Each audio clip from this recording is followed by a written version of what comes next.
Assalamualaikum warahmatullahi wabarakatuh. Halo teman-teman semuanya, kembali lagi dengan Ella Kurniasi di sini di Ruang Bahagia. Seperti yang sudah kita ketahui bersama bahwa bulan puasa ini adalah ajang di mana kita banyak sekali belajar tentang menahan hawa nafsu, belajar untuk bersabar, belajar untuk sadar, dan belajar untuk lebih tenang. Terkhusus bagi kita para penderita GERD dan anxiety, itu banyak sekali teman-teman yang DM kepada saya baik di TikTok, di Instagram gitu yang bertanya, bagaimana saya bisa menjalani puasa sedangkan saya masih banyak sensasi, sedangkan saya masih banyak keluhan-keluhan yang saya rasakan dan itu membuat saya khawatir dan membuat saya takut untuk menjalankan ibadah puasa ini. Adapun solusi yang harus kita jalani ketika kita mau menjalankan ibadah puasa, yang pertama yang harus teman-teman lakukan adalah teman-teman harus mengecek dulu dispepsia atau asam lambung atau GERD yang sedang teman-teman rasakan ini tergolong yang mana, ke organik atau ke fungsional ya. Kalau menurut dokter yang pernah saya kunjungi, ciri-ciri dari organik itu ulu hati kita terasa sakit. Nah, itu ciri-cirinya. Jadi teman-teman boleh memilih untuk berpuasa ataupun tidak karena teman-teman di situ harus minum obat ya. Yang selanjutnya, yang kedua itu fungsional ya. Kalau fungsional itu ciri-cirinya perutnya begah, kembung, banyak sensasi di beberapa titik perut. Nah, itu adalah ciri-ciri dari fungsional. Silahkan bisa konsultasikan dulu kepada dokter teman-teman. Kalaupun tidak, itu sudah saya jelaskan ciri-cirinya ya. Kalau fungsional saran saya nggak apa-apa, ikut aja berpuasa. Yang kedua adalah kita harus pintar mengontrol stres kita. Jangan sampai stres kita naik karena itu akan menyebabkan asam lambung kita juga ikutan naik ya, ikutan nimbrung. Jadi kita usahakan mengkontrol stres, melatih diri agar kita tidak mudah stres.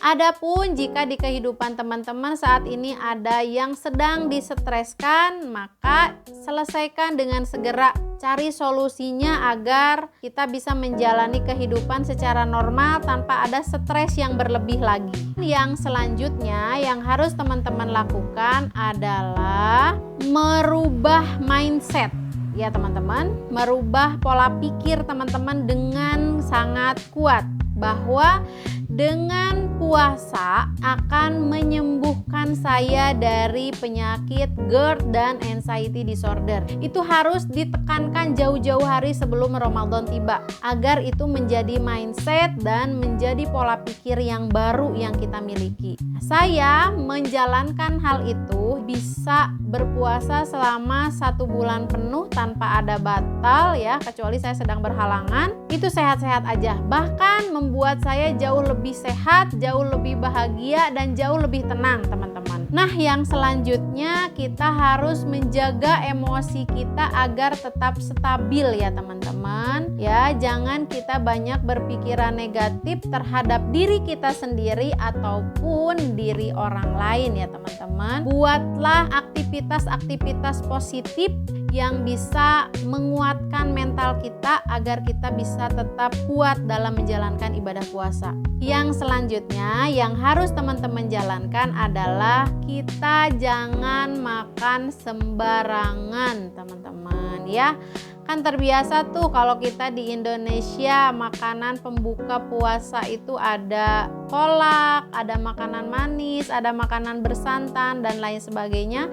Nah, itu teman-teman harus memilih mana makanan yang baik, mana yang makanan yang membuat kita kumat ya teman-teman, agar asam lambung kita tidak cepat naik. Es-esan itu harus kita hindari ya, bersantan, berlemak tinggi itu juga harus kita hindari teman-teman. Selanjutnya kita harus banyak bersyukur teman-teman ya, sering-seringlah dalam setiap kesempatan kita itu mengucap alhamdulillah masih bisa berpuasa, banyak bertafakur diri, banyak bersyukur apapun kondisi teman-teman, apapun ketakutan yang saat ini menghantui teman-teman semuanya, karena sekali lagi penyakit GERD dan anxiety ini tidak membahayakan dan tidak akan membuat teman-teman meninggal, teman-teman ya. Kemudian yang terakhir adalah stop untuk mengeluh